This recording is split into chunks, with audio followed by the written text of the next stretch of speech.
All right, so here we go. Chapter 4.2. We're going to finish that up today. 4.2. So we stopped on spread spectrum. So we talked about direct sequence spread spectrum. Oh, I said it right that time. Frequency hopping spread spectrum, and then OFDM, orthogonal frequency division multiplexing. Why can't they just have S at the end of everything like the other one? So again, I think Peter, you asked me a question yesterday that I didn't know the answer to. Do you remember the question? It's about why they create so many different channels. That's right. I know the width. So for DSS, that channel width, the way it works is, yes, it's staying on one channel, main channel, and that's like the 2.412. But because it's a wide, they use a wider channel to send information on different frequencies. So I guess to give people more, because if you only had 1, 6, and 11, you couldn't go in between them. Yeah. But why would you need to go in between them? For less frequency. Or for less frequency. Less interference, I guess. But, so you have a band that's 20, or is it 22 or 20 or? You said 20 yesterday. I said what? Last class you said 20. It's 22, so I was wrong.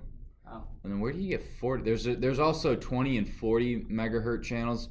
40 megahertz might be with 2.4. Might be with 5.0. Oh. I can't remember. But I've seen that option, 40 and 20 megahertz channel width on my modem, on my router. So you may be able to. This is saying 22, so I don't know where I got 20 or 40. I think I got it from my router at home. But so DSS has a channel, and it sends it on different frequencies in that channel width. Okay? Frequency hopping spectrum is typically not used on 2.4 as far as I can. Well, it is, but like at home, I don't know if you have that option to swap over. I don't think I do. If you do, then you don't have to deal with channels. It's different, so you don't have to deal with channels 1, 6, and 11. But this uses 79 channels, each 1 megahertz wide. And what it does is it will hop between those 79 channels at a certain known interval, a pseudo-random interval known only to the transmitter and the receiver. And then we have orthogonal frequency division multiplexing. What this one does is it takes it kind of mixes the two. You have a big band, just like in direct sequence DSSS, that then gets chopped up into multiple smaller channels like FHSS, and then it's sent along all of those at once. Does that make sense? Now, the reason you have to do this, does anyone know why you have to do this? So you don't have interference. You don't have interference. It's harder for people to sniff and steal your information. But also, radio waves are analog. What are computers? Digital. So you need a transmitter that can take the electrical signals and put it into an analog waveform to be passed through the air until it gets to the receiver. So these things are different ways of digital modulation. Modulation is just a fancy word for, you can say it's a fancy word for changing from one medium to another. So if I'm going from digital to electrical, or I'm sorry, digital to analog, I need a modem. If I'm coming in from my phone line into my house, I need a modem to put that into an internet, a form that Ethernet can use. That's all a modem stands for, by the way. Modulator, demodulator, modem. So, yeah, that was a good speech right there. So, and I think OFDM, unless I see something in the book or online, OFDM is typically used with 5 gigahertz. So if that's on the quiz, assume it's OFDM, unless I say something when we review or whatever. But so far, I haven't seen anything that says it's only on 2.4 or it's whatever. But looking at this, it makes sense that it's on 5, mainly because the next table 4-3. I might be wrong. I very well could be 100% wrong, but I haven't seen anything that says I'm wrong yet. So I assume Peter's pulling out his computer to try to prove me wrong. That's more of a Michael thing to do, but yeah. Okay, I figured. So, people are just staring at my background instead of the book. I apologize. So the next little bit is kind of a transmission powers for like an 802.11a with 6 decibel antenna gain. So basically what this is saying is you can have different amounts of power used in your router, and it goes further or shorter. So if you're at home, and like I said the other week or the other day, I can be at a stoplight 50 yards from my house and still on my Wi-Fi. Is that good? Yes and no. Yes and no. We're going to go with no, because I'm at a stoplight in a car, and I probably shouldn't have my own Wi-Fi in my car. Oh, maybe. Well, not... Then you could park by the stoplight and stream Netflix. I can't stop at a stoplight, though. I can't park at a stoplight. Well, what if you're Google Maps navigating? No. And you don't want to use data? No. I'll take that data. Regardless, it's not that good, because anyone driving by could then sit on the bench and start trying to break into my network. So on a lot of routers, and again, a lot of what I'm saying with what you can do with routers, if you have the basic router given to you by your ISP, you can't, because they don't give you a lot of features. They do give you the channel. They do, I think, give you power. I don't think they give you the changing of DNS servers. So this may not, if you just use the one that your ISP gives you, this may not work. So don't take what I'm saying as, well, Mr. Stolter said there's this option on my router and I can't find it. Well, it might be because you have the rented router, and the rented routers are always downplayed. But if you go out and buy a good router, Netgear, why is that the only one I can think of right now? Netgear, Linksys, Apple Airports, any one of those, those probably will give you the opportunity to mess with your settings a little more. But one thing, if your router can produce both A and B G, what does that mean? And the diagram on the TV should help. What do we know about the wireless standard of A? What frequency does it use? Uses 5. What does B and G use? 2.4. So, what does that mean? It can run both of them. It can run both of them at the same time? You can have 2 different networks on it. You could, or one that uses both. And you don't have any interference. That's the one I'm looking for. Your things running A don't interfere with your things running B or G. And there is a way on your Surface to decide, I only want this to use 5.0, 5 gigs, or I want it to use only 2.4, or I want it to use both. Which, at home, maybe that's a good thing. If you put everyone else's stuff on 2.4 and you put yours on 5, just saying, maybe they you... complain when the microwave turns on. And they complain, but you don't. You're like, whatever, people, I'm gaming, or I'm streaming, or I'm doing whatever. I'm not bothered by you. If you took Mr. Stolter's class, you could fix it, but you didn't, so you can't. You could have like a gaming network on your 5.0 and everything else is on 2.4, and you just have 2 separate signals. You say, hey, this one's only running on 2.4, this network's only on 5, and I'm going to make sure I only join the 5 one. I saw someone post online. They told people they'd labeled the Wi-Fi network that was 5.0 the slow one, and the other one was normal. And they put everyone else on the normal one, and they just put their device on the slow network, and it was pretty funny. So they're taking one for the team by using the slow network. Yeah, listen, guys, I don't care that much. I'll be on the slow network. You guys can be on that one.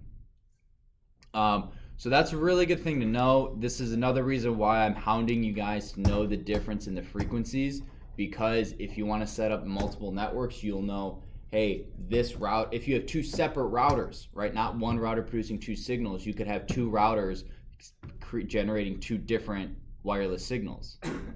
You could have one be on 2.4 channel 1, you could have one be on 5.0 gigahertz.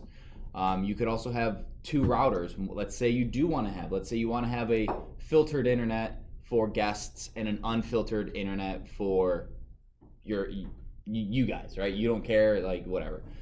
And they're older routers, so they only do 2.4. What should you do? Change the channel. So I'm going to put on the filtered internet, I'm going to put that on 1, and I'm going to put the non-filtered internet on channel 6. And then maybe your parents say, well, we're going to, your parents are like, well, we're going to have 3 routers.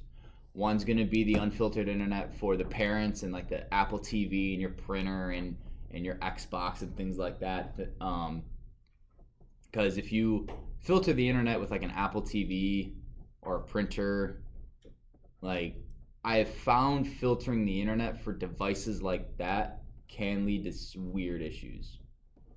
Not that like your printer's going to be going anywhere weird, but it may have to go to it may have to go here to get to there, and that there may be blocked. So I typically don't, when I set stuff up, I typically don't do filtering on Internet of Things devices or Apple TVs or Xboxes or things like that. I would rather do those sort of filtering at the device level, not the network level. So your parents set up an unfiltered internet for those sorts of things. That's going to be on channel 1. They set up a filtered internet for the guests. That's going to be on channel 6. And they set up a filtered internet at home, and that's going to be on channel 11. That's going to decrease the amount of interference between all of them, and they'll all share your 100 megabit or 100 megabit bandwidth. Did you have a question, Colton? So, like, if I bought a Samsung fridge to school, could I access Snapchat through it?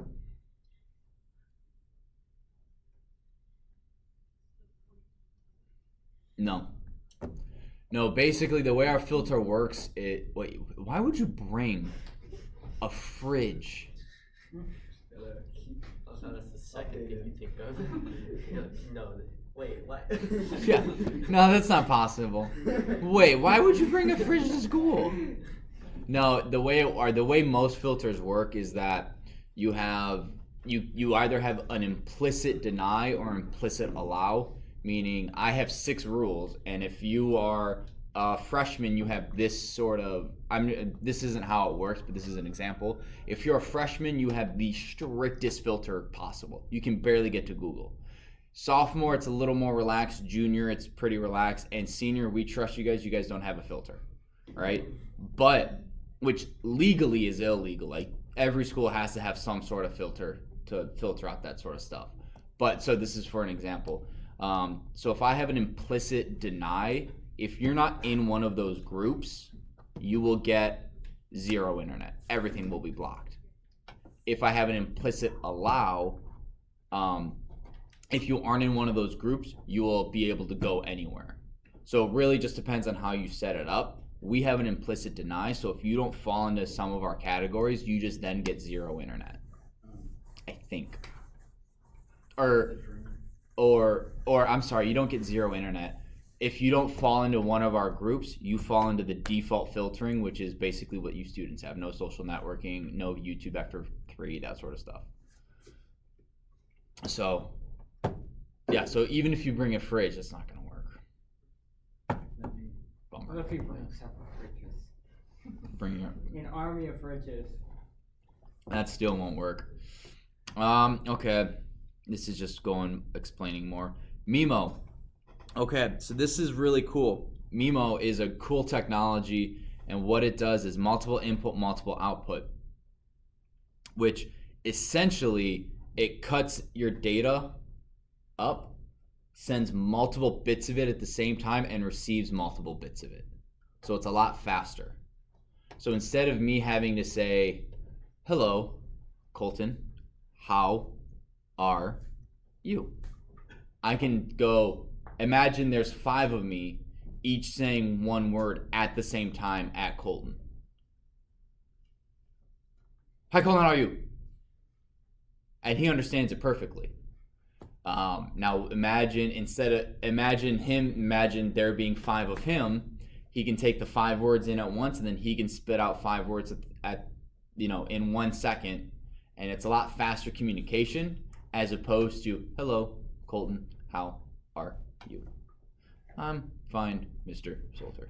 How are you? Does that make sense? That's what that MIMO is referring to. So if you can find an access point or a router with MIMO, it is faster. You can also, I think there's like CMO and MISO. I'm not sure where it's single. Hang on, what does it stand for? Single input, multiple output, and multiple import, single output. I'm not sure if those exist. I have a recollection in the back of my head that they do, but I very well could be wrong. Peter, you want to fact check me? About what? MISO and CMO. I'm pretty sure CMO is correct. I don't think there's MISO unless there's MISO soup. But again, I can't remember. I don't know. It's not returning very many results. All right, well, let's do this then. I'm still looking up the 2.4 gigahertz thing. I totally forgot what that. What are you looking up? The 2.4 gigahertz thing in channel interference. Oh, that's right. CMO. No, I don't want CMO Haya. That's a person. CMO networking. Does not look like it.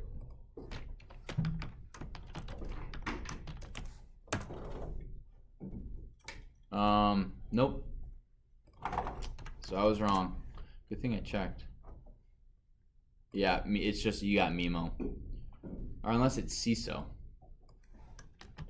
I'm just making up acronyms now. Single input, single output. No, that's a coding thing or something. All right, never mind. Forget that. So there is no MISO or CMO. Now, multi-user MIMO, that is where instead of me and Colton, I'm having a conversation with Colton. I said my thing, he said his thing back. I then move to Joseph, do the hello Joseph, how are you? He says back. I then talk to Peter. What it does is it has a radio for each thing, each person. So if you have a 6 antenna multi-user MIMO router, you could be talking to 6 devices at once with that MIMO multi-input, multi-output.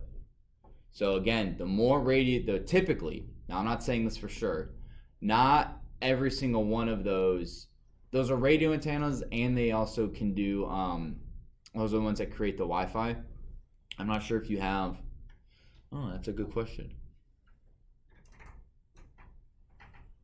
They probably all do the same thing. So the more antennas, typically, the faster you can communicate, or the more objects you can have where it's talking to at the same time before it starts to die. Beamforming is used to direct transmission of the radio signal to a specific device. This is basically, you can also use beamforming is like a virtual, instead of having an actual antenna that I point towards, all right, I know a lot of people chill, and this is my living room, I'm going to point one over there, and I'm going to point one over there to the bedroom and one to the basement. You can do it virtually and say, hey, this is my router, my McDonald's cup, and in relation to my router, a lot of people hang out over here. So your router kind of, it's like a virtual antenna is basically what it's doing. Yes, pretty, yeah, yeah. Any questions so far? Cool. These are just backwards compatibility with AC and N. Frequency supported with 802.11N, 802.11AC.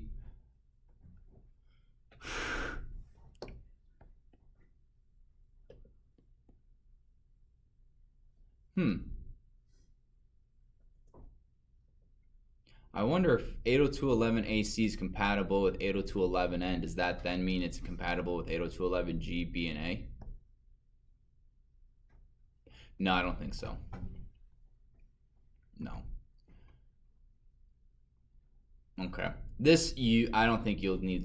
Well, maybe. Yeah, you guys will need to know this. This summary of which wireless standards are backwards compatible with each other.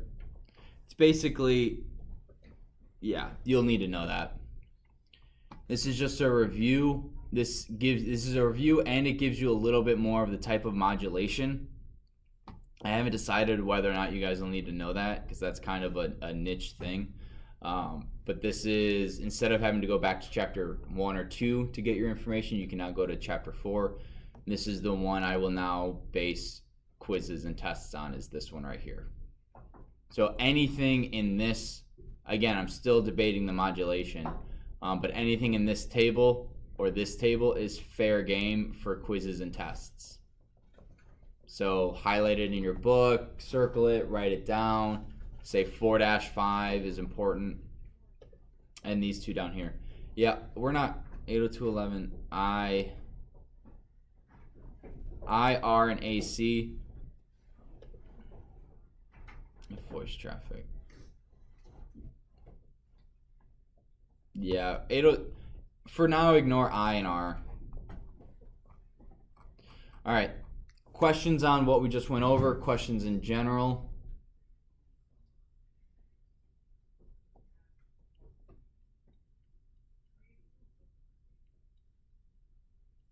Okay. We're gonna move on to our assignment.